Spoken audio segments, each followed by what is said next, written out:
Eu agradeço esse convite, que é muito simpático.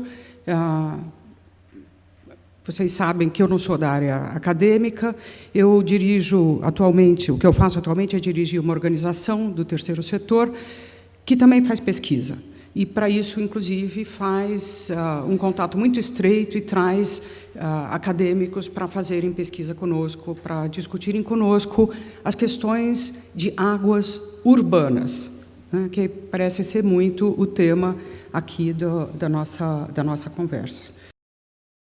Eu quero conversar com vocês a respeito dos processos de produção da memória e de como isso dialoga com os padrões tecnológicos de gestão das águas, no território urbano, principalmente. E é interessante que essa frase, a primeira coisa que a chuva lava é a memória da seca, é uma frase comum entre os gestores de águas. E, ao mesmo tempo, a gente hoje começa a se dar conta de que a primeira coisa, que a degradação das águas sujas, é o prazer de ter águas na cidade. Quer dizer, eliminar a água da presença da física nas cidades, como nós fizemos na região metropolitana, seja porque ela, de fato, foi enterrada e canalizada, seja porque ela é tão desagradável que vira um fato nulo na paisagem, é efeito dessa degradação, né? É parte dessa degradação. E o que nós estamos falando aqui é de processos de construção da memória, de uma memória coletiva, de uma memória afetiva, certamente da memória como construção e como construção social, né? Que foi também o que os colegas aqui vieram colocando e como também a Jeane, no filme que foi passado para nós, mostrou. Mas como que se dá em nós e entre nós a memória do espaço, a memória do território?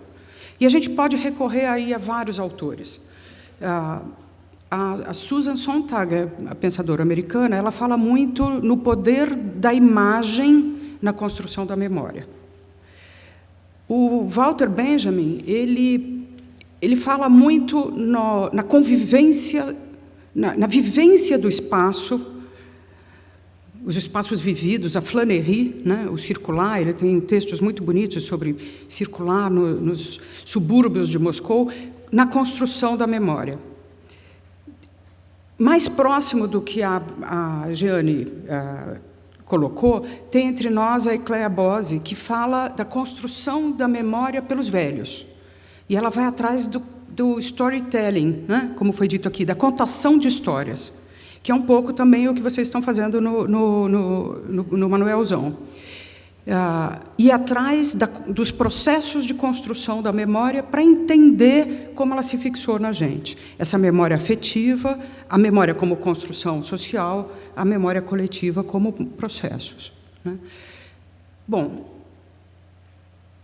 agora, a memória coletiva das águas é uma coisa bastante mais específica. E não é fácil de discutir isso num país tão desigual. Porque, na verdade, nós quem? A memória coletiva das águas em nós, mas nós quem? Porque isso daqui está a cerca de 4 quilômetros, 5 talvez, do lugar que nós estamos aqui, que, como foi dito, é um dos prédios mais elegantes e bonitos que a gente possa ter. Então, a memória das águas em nós passa por isso, mas passa por isso daqui também, que está a 100 metros de onde a gente está. E, na verdade, pelo padrão de urbanização que nós tivemos, a nossa memória das águas está muito mais próxima disso. Ou seja, as águas não estão presentes entre nós, a gente tem a memória de um bueiro que dá acesso a um dreno, que dá acesso a um córrego, que dá acesso a um rio degradado. E, ao mesmo tempo, a gente sabe que existe um sentimento muito frequente de uma certa nostalgia de uma outra água. E, na verdade, muitas vezes me parece que é saudades de uma coisa que eu não conheci. É uma memória que está impregnada de uma coisa que eu não vivi. Você pode dizer que é uma memória coletiva. Mas, ao mesmo tempo, isso também, essa foto é da mesma idade que aquela outra. A foto anterior é aqui junto, sei lá, a 500 metros de onde a gente está, no Rio Pinheiros, mais ou menos em 1924. Isso daqui também é inundação, mais ou menos na mesma época. Então, como é que eu formo uma memória coletiva? Essa nostalgia de uma coisa que eu não conheci, que está presente na gente, né? E aí é muito bonita a frase do Mia Couto, que diz que o passado é quase sempre inventado. Ele vai atrás da memória das guerras na África e vê que o passado é inventado. É muito bonito esse pensamento e ajuda a gente a entender a memória das águas e como a gente trabalha isso para a produção de uma ação, como disse o Danilo, né? E aí, então, o que está posto?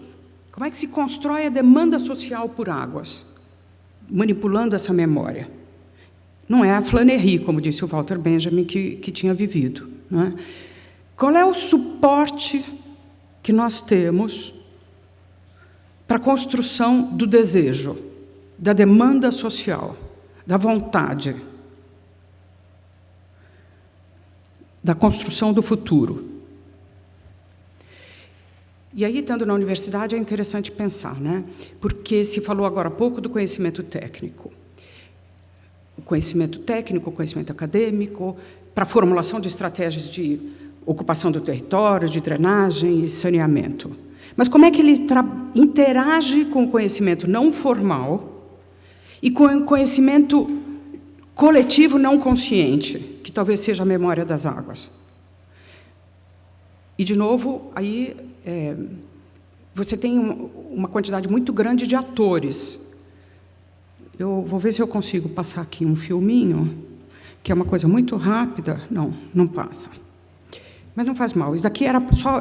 ele é bem bonitinho, por isso eu queria passar, mas só pela boniteza dele. É um filminho que mostra um crescimento vertiginoso, alucinante da região metropolitana nos últimos 100 anos. Nós crescemos 100 vezes, multiplicamos por 100 em 100 anos a população.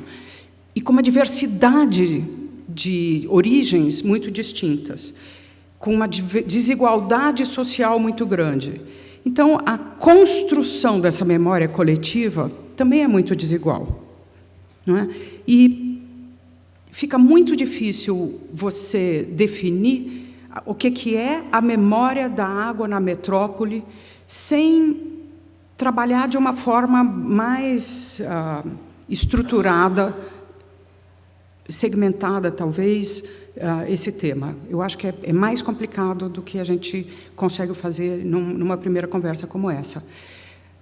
Mas quero voltar a falar agora um pouco de águas. Por quê? Porque os rios também têm memória, né? E os rios trazem em si a memória do território que eles percorrem.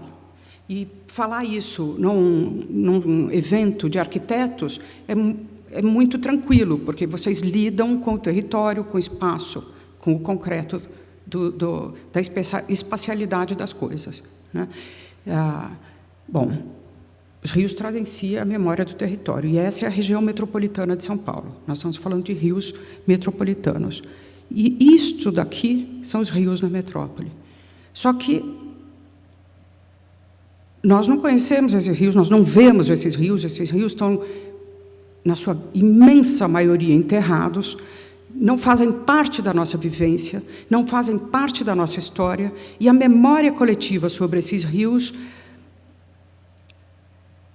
pode se mesclar com situações de vivência do territórios que não têm nada a ver com a água, não é? Porque a construção do território e das memórias se mesclam e interagem e se constroem mutuamente. Mas e como é que se deu essa ocupação do território, né?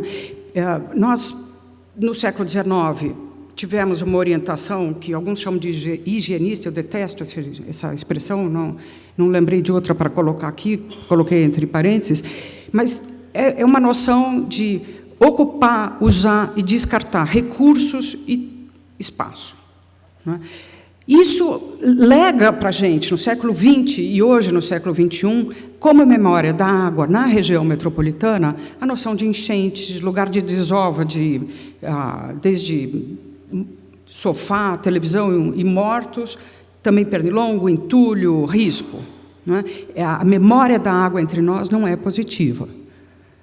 E a forma como nós ocupamos o território explica isso. Esse também a poucos metros, pouquíssimos quilômetros, talvez, daqui, a cidade chegando no Rio Pinheiros, ainda meandrado. A gente vê o rio aqui embaixo, à esquerda de vocês, como uma barreira física importante, na época em que essa foto que eu mostrei antes era uma realidade. Isso se deu até mais ou menos a década de 50, quando nós tivemos um processo brutal de transformação do território com a canalização dos rios e ocupação das várzeas. Isso daqui é o córrego do Sapateiro, que vem da Vila Mariana, atravessa o Parque de Ibirapuera e vai dar no Rio Pinheiros. E esse daqui é o Rio Pinheiros, antes meandrado e depois no pontilhado, vocês veem o rio atual nessa forma aqui. Né? Nós estamos numa região aqui muito próxima à esquerda do Jockey Club, e o rio no seu formato anterior. Então, a criação da memória nessa cidade se dá nessa metrópole, entre fantasias e fatos concretos, visíveis no território, que contradizem essa memória um tanto fantasiosa. Por quê? Porque, na realidade, essa é a estrutura que nós temos para os nossos rios, que é absolutamente engenheirada. Ela é construída. Isso daqui, em cor de laranja, é a região metropolitana, e todas as outras regiões em torno, da onde nós captamos água para abastecimento e para onde nós mandamos água. Cada um desses triangulinhos é uma represa, é uma adução, são bombeamentos que são feitos. E essa realidade profundamente alterada é também muito desconhecida.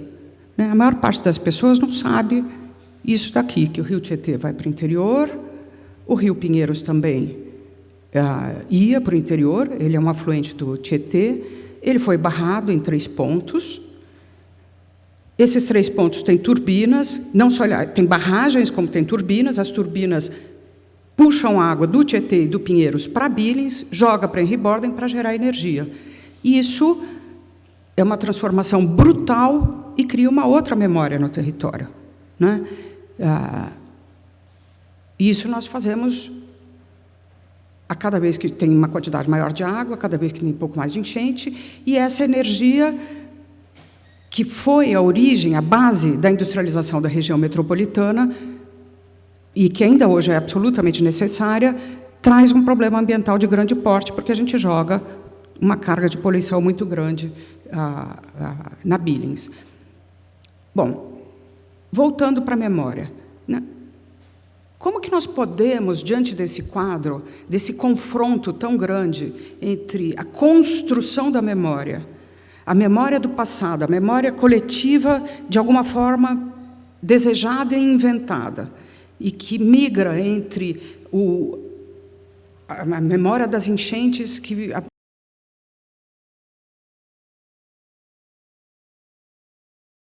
estratégias, novos programas, a gente tem que entrar mais profundamente no assunto. Porque, apesar de já ter uma história muito longa, nós não estamos satisfeitos com o resultado. A sociedade não está satisfeita com os resultados. E a gente tem aí alguns aprendizados, algumas questões importantes, alguns desafios que vale a pena estudar. Né? Nós temos pelo menos 5 grandes origens da degradação das águas urbanas, e elas têm muito a dizer a respeito da memória. Esses 5 componentes aqui, sendo que o último eu chamei de formulação do desejo, deveria nos ajudar a sintetizar isso. Em primeiro lugar, como componentes técnicos, né? Nós temos estratégias sanitárias que vêm sendo aplicadas há décadas e que não são suficientes. Fundamentalmente porque o rio é o resultado do percurso que alimenta, e as nossas estratégias sanitárias são fundamentalmente focadas unifuncionalmente, digamos, na coleta de esgotos. E, de fato, o esgoto é o nosso maior problema de degradação das águas, mas tratar os esgotos sem tratar o território não vai ser possível.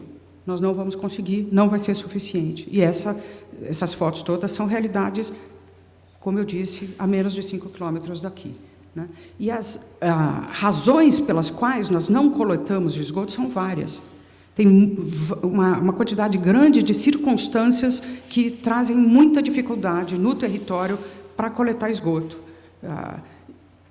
Inclusive, questões técnicas importantes, questões de tecnologia, de adaptação da tecnologia que nós usamos à realidade física.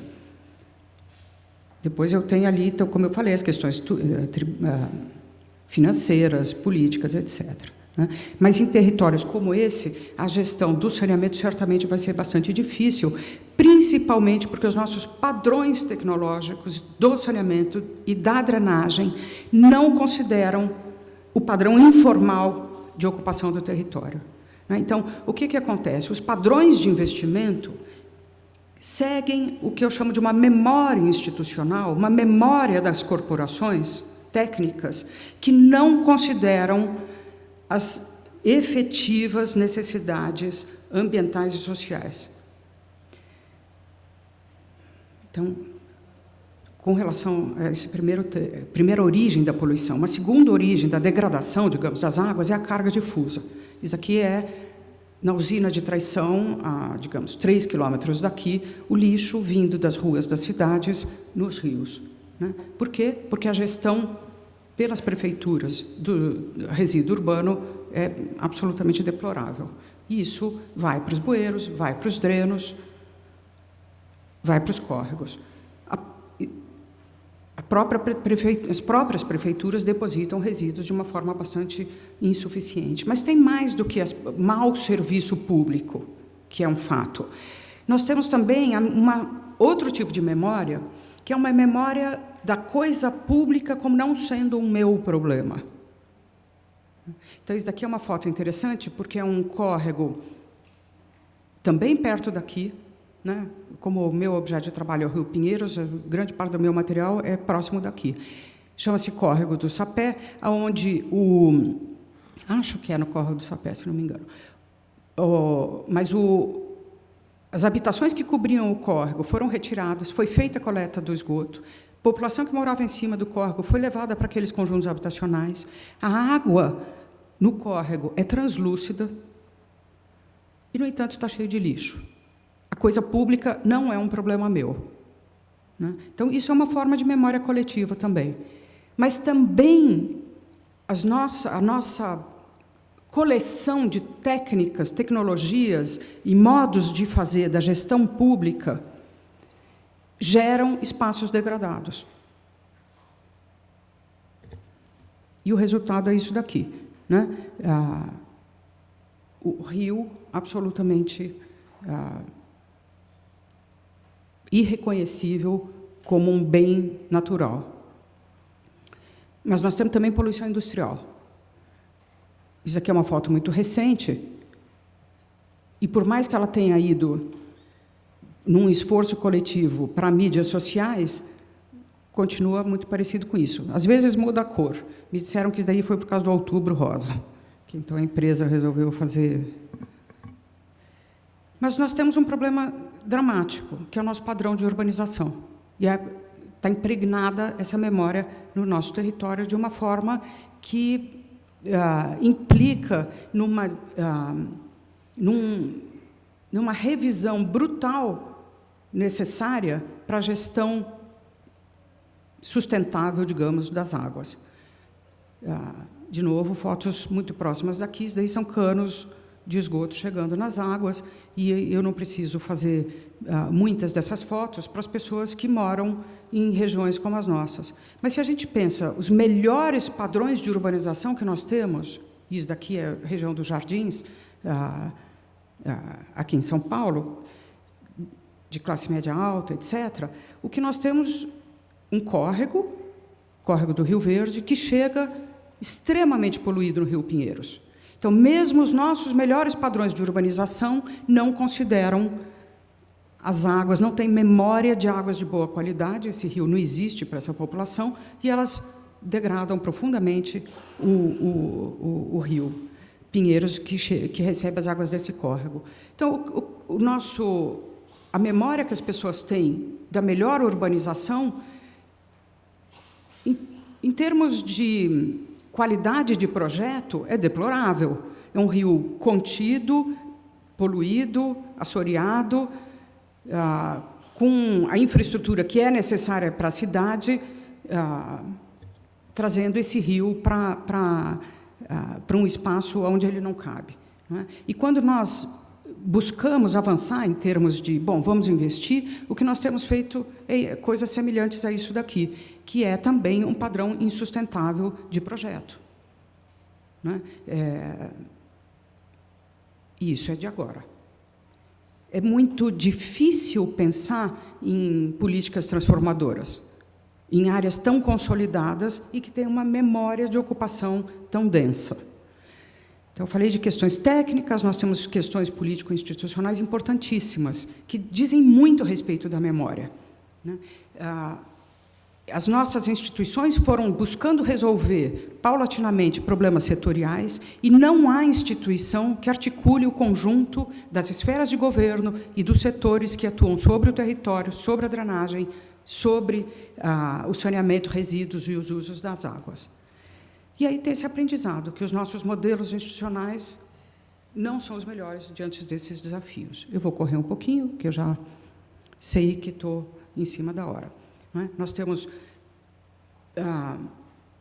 linhas de conhecimento técnico, científico e de gestão que não dialogam entre si, que geraram instituições segmentadas e que têm métricas próprias, estratégias próprias, legislações específicas, culturas institucionais e corporativas que estão permanentemente em conflito, né? E nós temos aí questões muito ligadas à institucionalidade, que não é só local. Nós temos, na nossa Constituição, a autonomia municipal para saneamento e uso do solo, e nós compartilhamos entre os municípios de uma responsabilidade comum pelas águas. Isso é uma construção que nós ainda não soubemos fazer. Por quê? Porque as culturas corporativas têm memória do tempo em que elas foram sendo formadas, né? E, de certa forma, isso é responsável pela forma mais empobrecida dos critérios funcionais para a construção do território, que é a unifuncionalidade, que gera gestão da água, como, por exemplo, gestão para controle de inundações, ou gestão mesmo para coleta de esgoto, sem permitir a articulação entre as instituições para a construção de um objeto de desejo comum. Por quê? Porque a tal da sustentabilidade, especialmente a sustentabilidade urbana, não tem dono. Não há instituição, não há responsabilidade social e política para buscar essa sustentabilidade urbana. A quantidade de instituições que gerem território, políticas que afetam as águas, e as águas diretamente na região metropolitana, como vocês veem aí, é ingovernável da forma como está.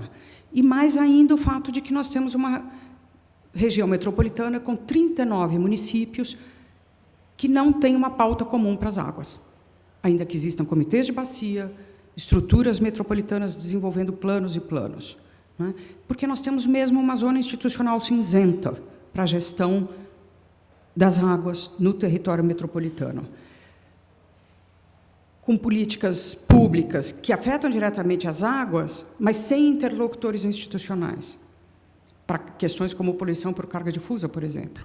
E interlocutores vários, cada um trabalhando isoladamente, que não dão conta do conjunto do problema. Mas isso leva a vários aprendizados, né? Da necessidade de articulação entre as esferas de governo e da gestão metropolitana, que nem mesmo é um ente da União, o que traz isso muito mais difícil. Deixa eu passar mais rapidamente para as questões financeiras, porque o saneamento básico no Brasil tem como previsão ser totalmente pago por tarifa de esgoto, especialmente em São Paulo. E, provavelmente, esse recurso não está à altura dos investimentos que são necessários. Na verdade, nós não temos definição sobre quem deve financiar a sustentabilidade das águas. Investir na recuperação do território, proteção de manancial, recuperação de águas poluídas, articulação e gestão, não tem definição institucional. Isso torna muito mais difícil resolver as questões políticas que estão envolvidas, na formulação do desejo, como eu coloquei, né? Ainda que a expectativa da sociedade vá muito além do que os governos vêm fazendo e se propuseram a fazer, essa memória do futuro, a formulação do desejo, está longe ainda de estar clara para nós. E a gente tem uma variedade muito grande de definições a respeito do desejo. Tem quem fale em despoluição, tem quem fale em revitalização, em recuperação, renaturalização. Não são palavras soltas, cada uma delas implica em diferentes estratégias, diferentes visões, né? E, na verdade, na base disso está colocada uma pergunta que nós ainda não sabemos resolver. Será que nós somos capazes, será que nós podemos revitalizar os rios urbanos?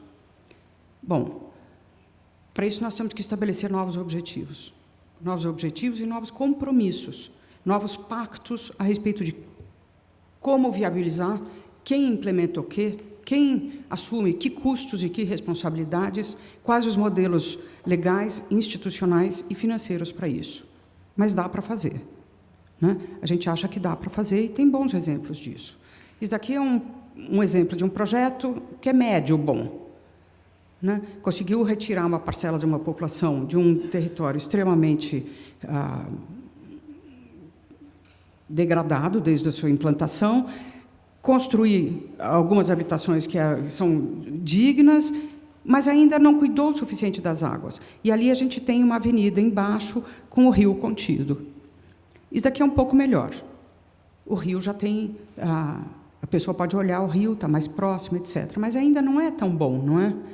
Isso daqui é um razoável. Tinha uma nesga de território do lado de um rio, conseguiu-se ocupar esse território e dar uma apropriação prazerosa para ele. Isso daqui é ótimo, mas tinha um espaço muito generoso no entorno, deu para destamponar o rio, descanalizar e fazer um espaço lindíssimo.